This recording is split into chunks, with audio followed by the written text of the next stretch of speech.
श्री शिवाय नमस्ते भयम दोस्तों, जैसा कि आप सभी लोग जानते हैं कि 4 जनवरी 2026 यानी रविवार को पड़ रही है माघ महीने की कृष्ण पक्ष प्रतिपदा तिथि। और दोस्तों, ये वह तिथि है जो माघ महीने में पड़ने वाली सबसे बड़ी तिथि है, क्योंकि ये रविवार के दिन पड़ रही है और इसका बहुत ही बड़ा और विशेष महत्व होता है।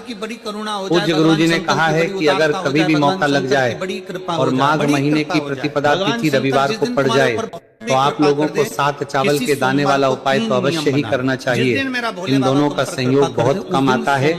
और इसी के साथ मैं गुरु जी ने अपनी शिव पुराण कथा में बताया है कि इस दिन आपको 7 चावल के दाने वाला उपाय तो आपको अवश्य ही करना चाहिए, क्योंकि ऐसा दिन पूरे साल में सिर्फ एक ही बार आता है। और दोस्तों, आप सभी लोग जानते हो कि रविवार प्रतिपदा तिथि का अगर सबसे बड़ा कोई उपाय है तो 7 चावल के दाने वाला उपाय है।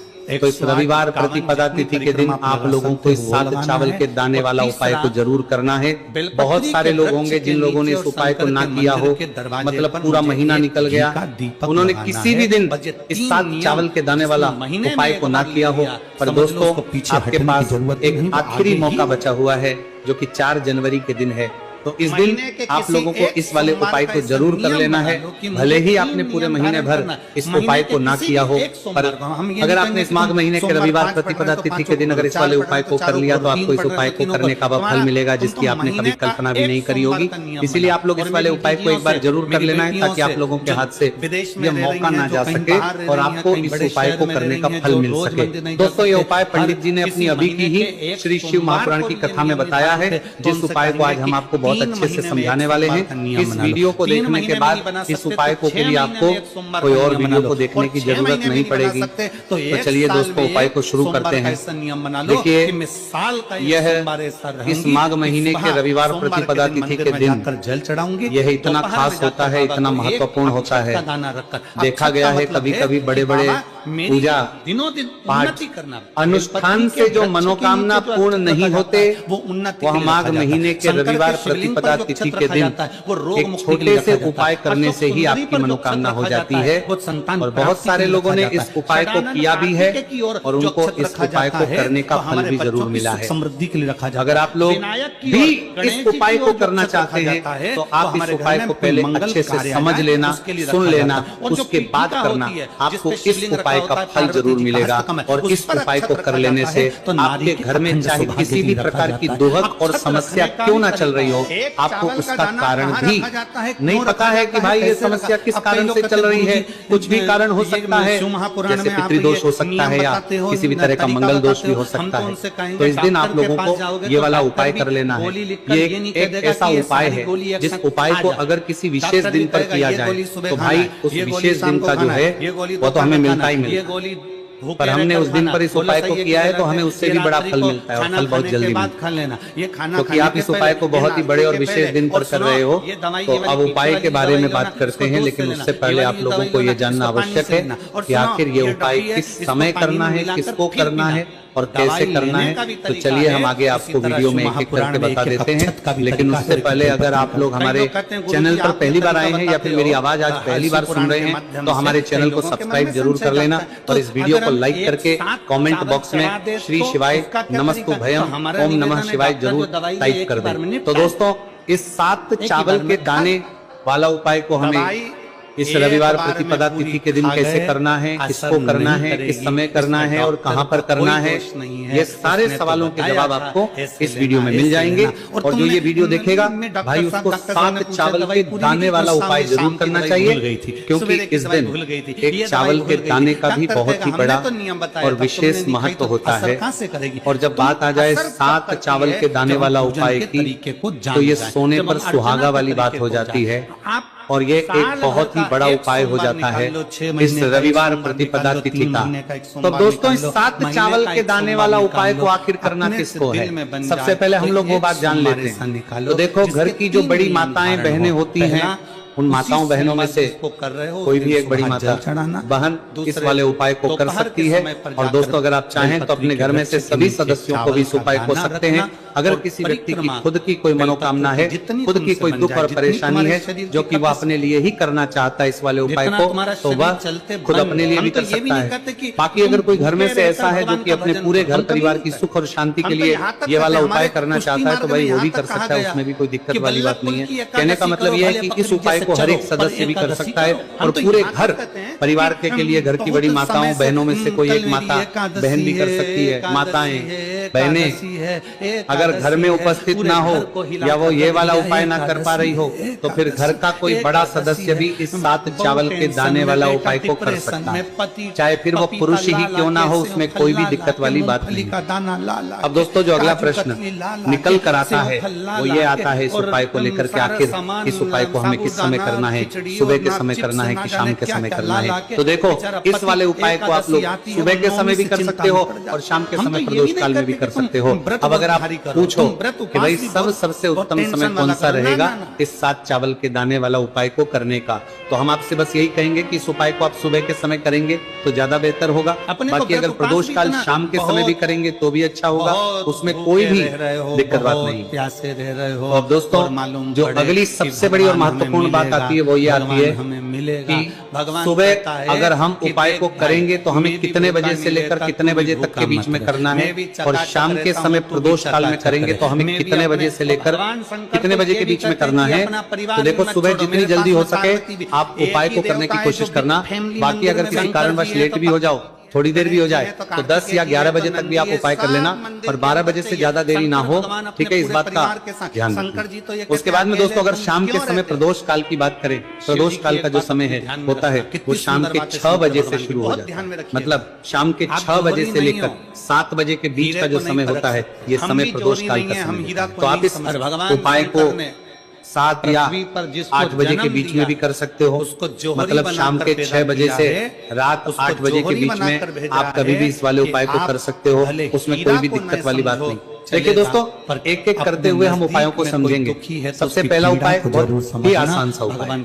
देखो यदि आपको ऐसा लगता है कि बाबा आपकी सुन ही नहीं रहे, बाबा आपकी मनोकामना परिपूर्ण कर ही नहीं रहे, आपने कई उपाय कर लिए, कई आप अपनी इच्छाएं महादेव के सामने रख दी, लेकिन आपकी मनोरथ जो है वह परिपूर्ण हो ही नहीं रही है, और आप चाहते हैं कि वो मनोरथ जो आप कई दिनों से बाबा से मांग रहे हैं वो परिपूर्ण हो जाए, मेरी कॉलोनी में आपके जीवन के दुख तकलीफ है ये सब दूर हो जाए। देखिए हो सकता है आपके घर में कोई कोर्ट केस चल रहा है या आपके घर में बहुत ज्यादा लड़ाई झगड़े चलते हैं, तो आपके घर में अगर शांति नहीं है, आपके घर में धन की कमी है, धन की वजह से आपके घर में बहुत ज्यादा लड़ाई झगड़े चल रहे हैं, तो आपकी तकलीफ दूर होने वाली है। स्वयं नंदी जी वाला ये विशेष उपाय है। नंदी जी के कान में कुछ बोलना है, नंदी जी के कान में इस प्रकार से बोलना है और आपकी मनोकामना परिपूर्ण हो जाएगी। देखो क्या क्या चीजें को लेनी है, पहले ये समझ लीजिए आपको लेना होगा एक बेलपत्र।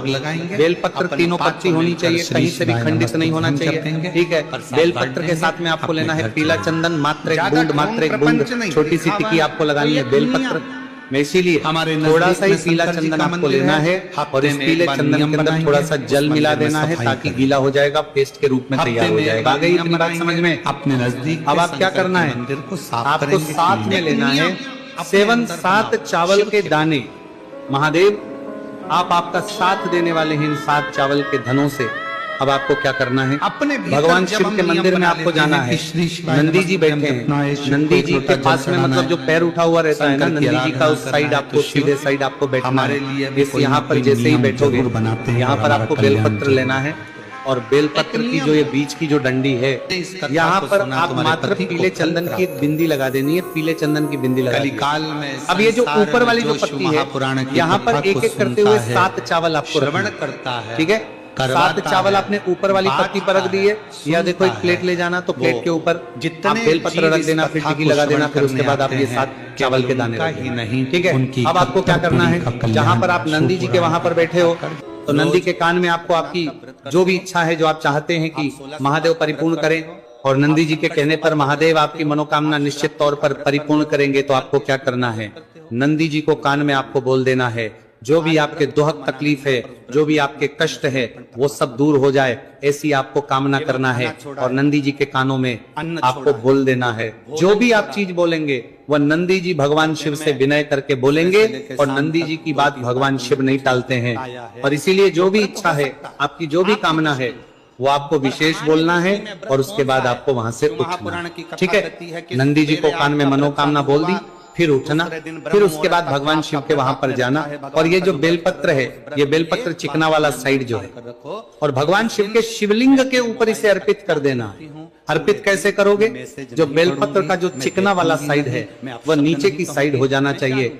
अब से ही आप अर्पित करने जाओगे तो चावल के दाने तो गिर जाएंगे, यानी कि जैसे ही अर्पित करने जाओगे तो भगवान शिव के शिवलिंग के ऊपर चावल के दाने गिर जाएंगे, क्योंकि वो किसी से भी चिपके हुए नहीं है तो कोई तकलीफ नहीं है।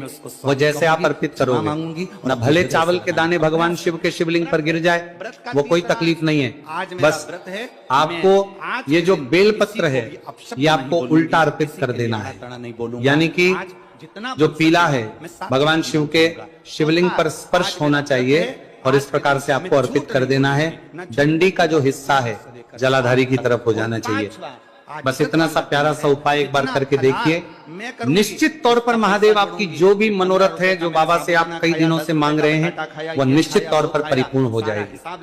आगे इतनी बात समझ में। देखिए अब हम बात करते हैं दूसरे उपाय की। देखिए ये उपाय जीवन ऊर्जा का है, रविवार का दिन है और प्रतिपदा तिथि है। अगर आपके जीवन में बहुत ज्यादा अंधकार है, अगर आपके घर के जो बच्चे हैं बहुत ज्यादा सोचते हैं, या आपके घर में कोई भी ऐसा व्यक्ति है बहुत ज्यादा सोचता है, डिप्रेशन में रहता है, तनाव उसको है, तो तनाव को मुक्त करने के लिए उपाय है। अगर उसके भाग्य में जीवन में तेज की प्राप्ति नहीं है, तेज यानी कि ऊर्जा नहीं है, उदासी रहती है, जीवन में आलस है, तो फिर उस व्यक्ति को यह उपाय करना चाहिए। कोई काम करता भी है तो उसमें सफल नहीं हो पा रहा है, तो विशेष ये व्यक्ति, विशेष ये उपाय उसी व्यक्ति को करना है। देखो इस उपाय के लिए आपको क्या क्या सामग्री लेना होगी। सबसे पहले तांबे का एक पात्र लेना, उसके अंदर घर से आपको जल भरना है। अब इसी जल के अंदर आपको लाल चंदन डालना है। एक चुटकी डालें, थोड़ा ज्यादा डालें, जितना आपको डालना है आप डालें। लाल चंदन जो होता है वो तेज की वृद्धि करता है।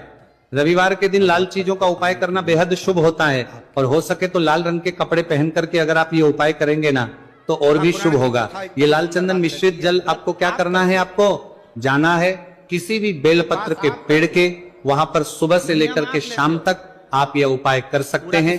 कल रविवार की प्रतिपदा तिथि पर सुबह से लेकर के शाम तक आप बेलपत्र के पेड़ के वहां पर जाना, उत्तर मुखी होकर आपके जीवन के अंधकार दूर हो।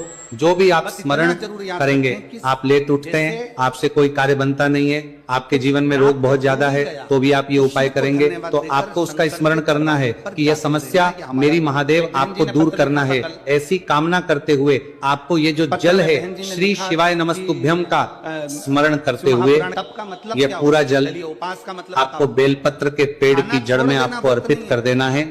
बहुत ही आसान उपाय है और ये उपाय हर कोई कर सकता है, तो ये मुक्ता आपको गंवाना बिल्कुल भी नहीं है। ये हो गया दूसरा उपाय।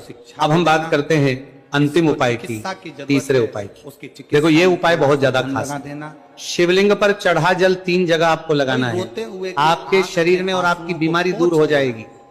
देखो अगर आपको कोई बीमारी हो गई है और बार बार आप डॉक्टर को दिखा रहे हैं, डॉक्टर ने बोला 5-10 दिन अगर आराम नहीं होगा तो आप एडमिट हो, या आपके शरीर में कोई रोग है जो कई दिनों से है और आप चाहते हैं कि वो रोग आपका दूर हो जाए, तो ये रोग आपका निश्चित तौर पर दूर होगा। बहुत ही आसान सा उपाय है, घर का कोई भी व्यक्ति ये उपाय करता रहेगा।